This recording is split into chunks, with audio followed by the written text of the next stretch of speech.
Selamat siang, bertemu kembali. Dalam kesempatan kali ini kita akan coba mengulik sedikit terkait dengan kasus Garuda Indonesia yang sempat menjadi pemberitaan publik di sekitar tahun 2019 menyangkut laporan keuangan Garuda Indonesia untuk tahun 2018. Kita akan coba lihat secara singkat bagaimana riwayat dari kasus PT Garuda ini. Seperti yang kita ketahui, laporan keuangan itu idealnya menggambarkan kondisi suatu perusahaan pada periode tertentu. Nah, laporan yang berisi laporan posisi keuangan atau yang biasa kita sebut neraca, kemudian laporan laba rugi, laporan perubahan ekuitas, laporan arus kas, kemudian catatan atas laporan keuangan. Biasanya informasi ini akan digunakan sebagai dasar untuk pengambilan keputusan. Dengan melihat informasi yang tersedia pada laporan keuangan yang tadi saya sudah sebutkan, kita ataupun para stakeholder atau siapapun pengguna yang lainnya tentunya akan bisa mengetahui bagaimana prospek perusahaan ini di masa depan. Analisis kinerja manajemen juga kita akan bisa ketahui dari informasi yang ada di dalam laporan keuangan. Berikutnya, berdasarkan informasi itu, kita juga akan bisa melakukan prediksi terhadap arus kas di masa yang akan datang. Karena itu, informasi yang tersedia di dalam laporan keuangan itu sebetulnya mencerminkan keberhasilan atau kegagalan sebuah entitas dalam pencapaian target-target yang sudah ditetapkan. Nah, Garuda Indonesia pada beberapa tahun sebelumnya itu senantiasa mengalami kerugian. Namun dengan tiba-tiba PT Garuda Indonesia pada tahun 2019 membalikkan keadaan, di mana PT Garuda Indonesia ini berhasil membukukan laba bersih setelah merugi pada kuartal-kuartal atau tahun-tahun sebelumnya. Nah, hal ini yang menyebabkan pertanyaan dari beberapa pihak, dan pertanyaan ini akhirnya mengembangkan beragam polemik yang pada awalnya terjadi di dalam lingkungan internal PT Garuda Indonesia. Beberapa kronologi polemik yang kita ikuti melalui media cetak atau media massa secara garis besar itu dimulai sebetulnya pada tanggal 2 April 2019, di mana pada saat itu ada dua orang komisaris Garuda Indonesia yang kita kenal dengan nama Hairal Tanjung dan Doni Ostaria, yang saat ini sudah tidak menjabat lagi, itu menolak menandatangani laporan keuangan PT Garuda Indonesia. Alasan kedua pihak ini atau dua komisaris Garuda ini tidak mau menandatangani laporan keuangan Garuda karena mereka menganggap tidak sesuai dengan pernyataan standar akuntansi atau PSAK, di mana dalam laporan keuangan tersebut dibukukan bahwa PT Garuda Indonesia menyatakan laba bersih senilai 890.000 US dollar atau setara di masa itu dengan 11,33 miliar dengan asumsi kursnya 14.000 US dollar. Nah, lonjakan yang sangat tajam ini dan sangat signifikan ini berbanding terbalik dengan pembukuan tahun sebelumnya yang menyatakan rugi sebesar 216 juta US dollar. Nah, ternyata Garuda Indonesia mengakui piutang dari PT Mahata Aero Teknologi yang disingkat dengan MAT terkait dengan jasa pemasangan Wi-Fi sebagai laba perusahaan. Kemudian pada tanggal 30 April 2019 polemik ini bergulir kembali, di mana permasalahan ini jajaran direksi Garuda dipanggil oleh Bursa Efek Indonesia. Nah, dalam pemanggilan ini diadakanlah pertemuan antara Bursa Efek Indonesia, jajaran direksi, dan auditor Garuda Indonesia. Pada masa itu, auditor yang mengaudit PT Garuda Indonesia, Tanubrata Sutanto Fahmi Bambang dan rekan. Mereka ini member of BDO International. Nah, pada saat itu Menteri Keuangan Ibu Sri Mulyani belum bisa memberikan sanksi pada KAP dan rekan karena masih melakukan analisis laporan keuangan dari pihak auditor. Berikutnya, pada tanggal 2 Mei 2019, sebulan setelah penolakan penandatanganan oleh dua komisaris di atas, OJK kemudian meminta verifikasi laporan keuangan PT Garuda atas polemik tersebut. Nah, pada tanggal 3 Mei 2019, akhirnya Garuda memberikan jawaban dengan mengeluarkan pernyataan bahwa mereka tidak akan melakukan audit ulang atas laporan keuangan yang dianggap tidak sesuai dengan PSAK.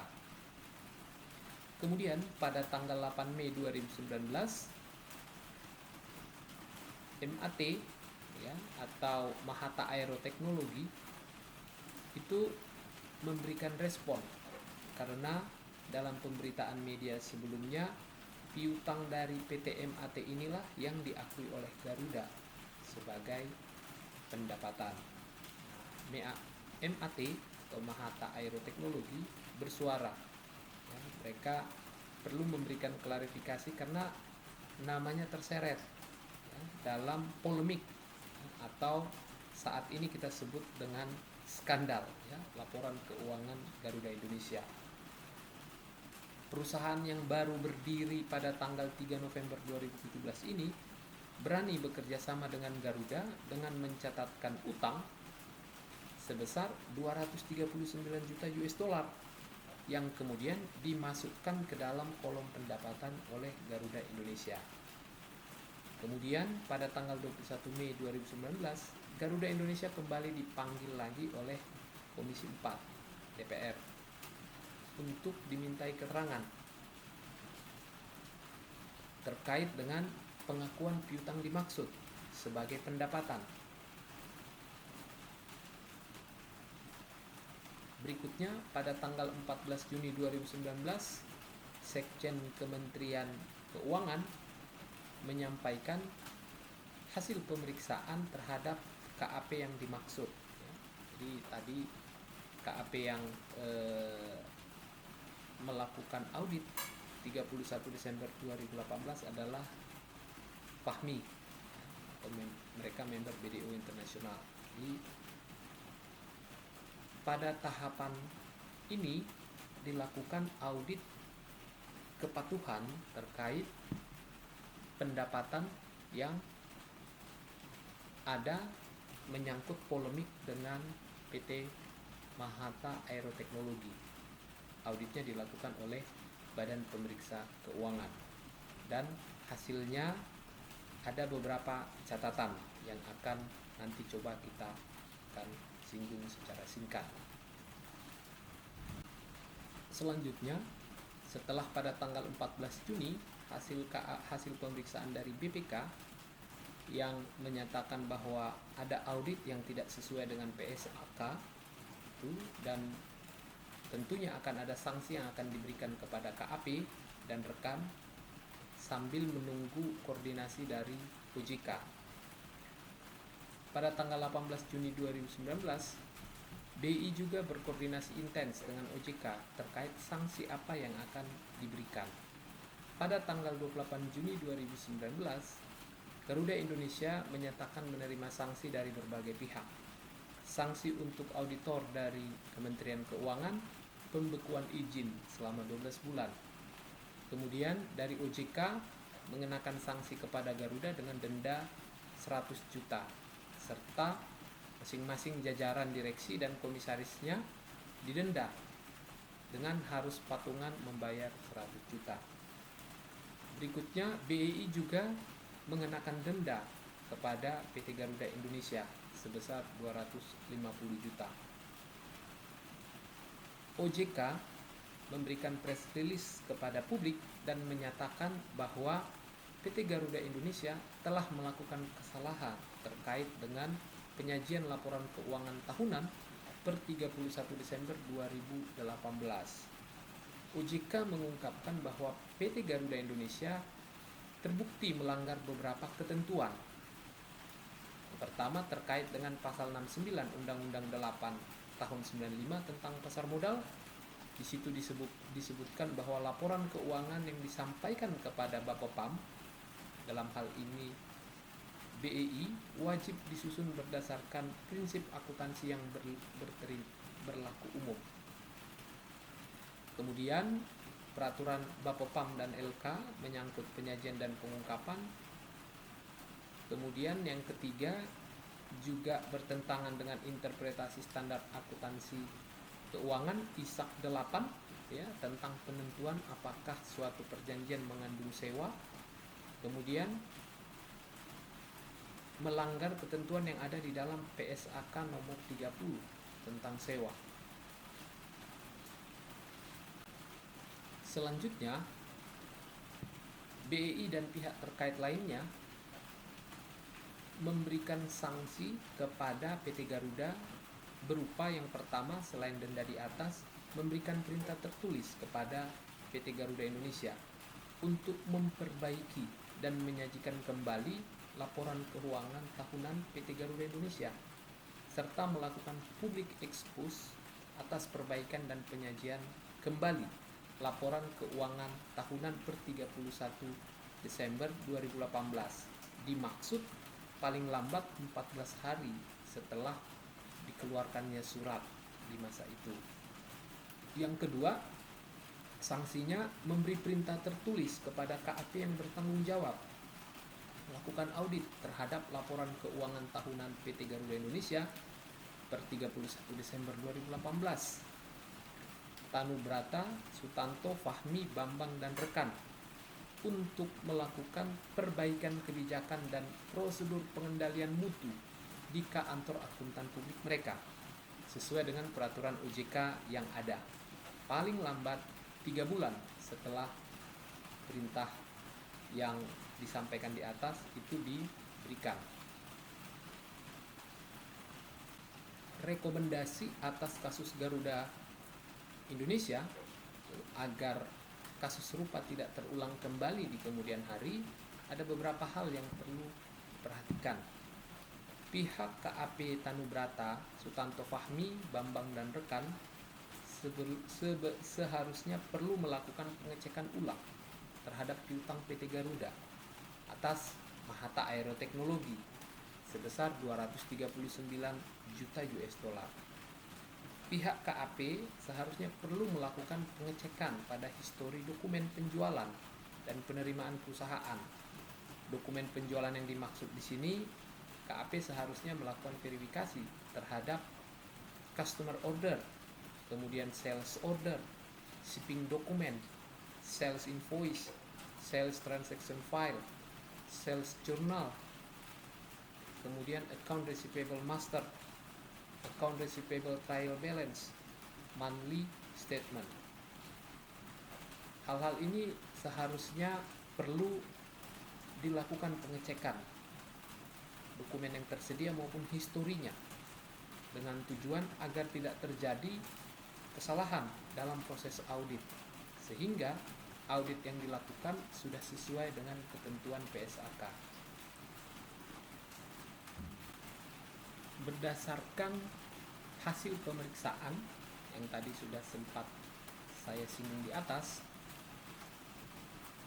setelah polemik ini bergulir, Badan Pemeriksa Keuangan melakukan pemeriksaan atas kepatuhan terkait kasus ini dan dituangkan dalam laporan hasil pemeriksaan kepatuhan atas pengelolaan pendapatan tahun 2018 pada PT Garuda Indonesia Tbk. Ada beberapa poin yang menjadi catatan dalam hasil pemeriksaan ini yang bisa kita gunakan sebagai dasar untuk memberikan analisa terkait dengan mengapa KAP Fahmi Tanubrata Bambang dan rekan ini ternyata gagal melakukan beberapa pekerjaan terkait dengan hal-hal yang dianggap cukup substansial di dalam hasil audit BPK ini. Yang pertama sekali, catatan yang pertama itu menyangkut bahwa kerjasama penyediaan layanan konektivitas dan in-flight entertainment dengan PT Mahata Aero Teknologi ini tidak sesuai dengan ketentuan. Jadi di dalam beberapa analisanya disebut bahwa banyak hal-hal yang ternyata tidak sesuai dengan ketentuan dalam perjanjian yang mengikat PT Garuda Indonesia dengan PT Mahata Aero Teknologi.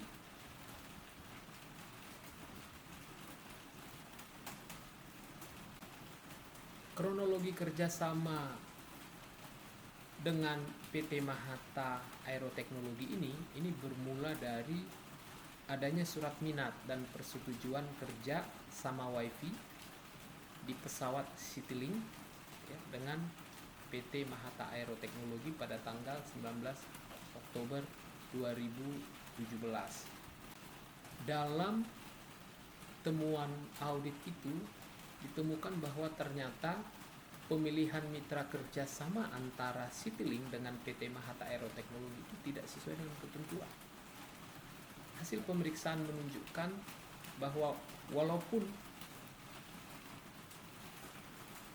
Garuda Indonesia telah berupaya beberapa kali melakukan kerjasama dengan mekanisme kemitraan, namun Garuda Indonesia ternyata belum memiliki prosedur yang mengatur kerjasama dengan mekanisme kemitraan.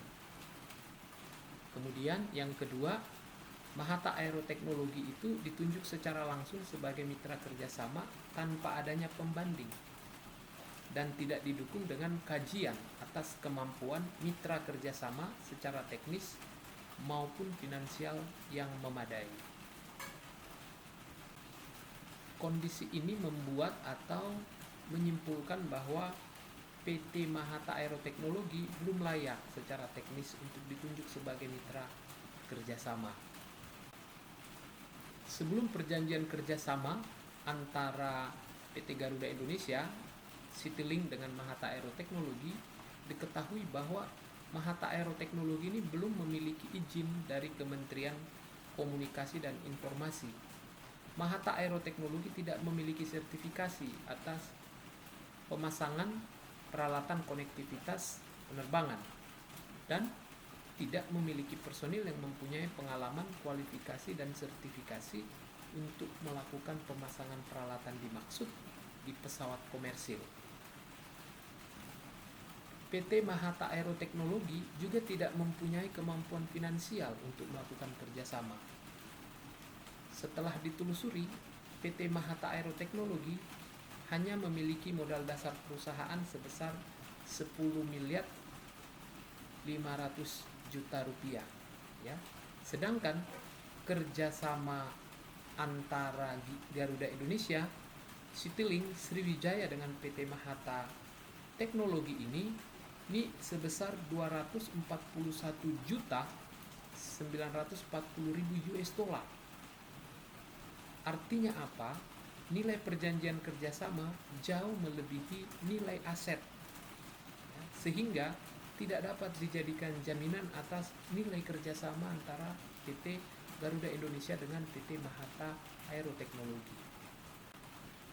Lebih parahnya lagi, PT Mahata Aeroteknologi ini belum pernah menerbitkan laporan keuangan untuk 2017 dan 2018. Sampai dengan akhirnya pemeriksaan yang dilakukan oleh Badan Pemeriksa Keuangan, diketahui bahwa Mahata Aeroteknologi masih melakukan proses pembuatan laporan keuangan. Berikutnya, pengakuan pendapatan atas transaksi dengan PT Mahata Aeroteknologi pada laporan keuangan konsolidasian PT Garuda Indonesia dan entitas anak untuk tahun berakhir 31 Desember 2018 tidak sesuai dengan standar akuntansi keuangan. Hal yang menyebabkan tidak sesuai dengan ketentuan standar akuntansi keuangan yang pertama sekali menyangkut bahwa transaksi kerjasama tersebut antara PT Mahata Aeroteknologi dengan PT Garuda Indonesia tidak memenuhi kriteria sebagai penggunaan aset oleh pihak lain yang menimbulkan royalti atau pendapatan atas penjualan barang.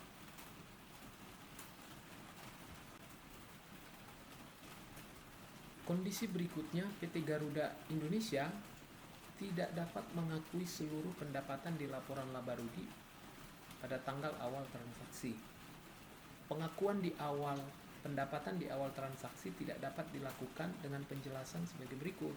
Yang pertama, tidak terdapat kepastian yang signifikan terhadap kolektibilitas imbalan yang disepakati sampai dengan tanggal 24 Juni 2019. Artinya, PT Garuda Indonesia belum menerima pembayaran dan tidak ada jaminan yang memastikan bahwa Mahata Aeroteknologi akan melaksanakan kewajibannya. Kemudian, Kantor Akuntan Publik mengirimkan surat pada tanggal 18 Juni 2019 kepada Garuda Indonesia untuk mengkonfirmasi apakah informasi dalam laporan keuangan konsolidasi terkait perjanjian kerjasama dengan Mahata Aeroteknologi masih dapat diandalkan dan memerlukan penyajian kembali. Pengakuan pendapatan atas transaksi kerjasama dengan PT Mahata Aeroteknologi secara penuh di awal perjanjian kerjasama ternyata tidak disepakati Komite Audit PT Garuda Indonesia. Ini diketahui dari hasil risalah rapat internal Komite Audit tertanggal 11 Maret 2019. Di situ diketahui hasil kajian Komite Audit terhadap tanggapan manajemen atas surat Dewan Komisaris. Disimpulkan bahwa penjelasan beserta dokumen pendukung yang disampaikan manajemen belum sepenuhnya mendukung pendapat manajemen yang mengakui pendapatan atas seluruh biaya kompensasi hak pemasangan peralatan layanan konektivitas atau in-flight connectivity service dan biaya kompensasi hak pengelolaan layanan atas setiap pesawat atau disebut biaya kompensasi di tahun 2018. Atas dasar ini, Komite Audit berpendapat bahwa pendapatan atas biaya kompensasi atas kerjasama PT Garuda Indonesia dengan PT Mahata Aeroteknologi tidak dapat diakui seluruhnya di tahun 2018. Berikutnya, ditemukan juga ada potensi konflik kepentingan atas audit laporan keuangan konsolidasian Garuda Indonesia dan entitas anak oleh Kantor Akuntan Publiknya. Hasil pemeriksaan menunjukkan bahwa terdapat permasalahan terkait Kantor Akuntan Publik atas pengakuan pendapatan transaksi kerjasama penyediaan layanan konektivitas dengan beberapa poin-poin berikut. Yang pertama, manajemen PT Garuda Indonesia menyajikan transaksi kerjasama penyediaan layanan konektivitas. Kemudian, ini berdasarkan saran dari Kantor Akuntan Publik untuk dilakukan reklasifikasi ke pendapatan lain-lain. Reklasifikasi tersebut dilakukan sebelum closing laporan keuangan unaudit tahun 2018. PT Garuda Indonesia, Citylink, dan Sriwijaya sebelumnya telah berkomunikasi terkait pengakuan pendapatan atas transaksi yang di atas dengan KAP sebelum penandatanganan perjanjian. Adanya diskusi secara informal yang juga melibatkan auditor dari KAP ini dilakukan untuk menghindari perbedaan persepsi atas pencatatan akuntansi transaksi tersebut.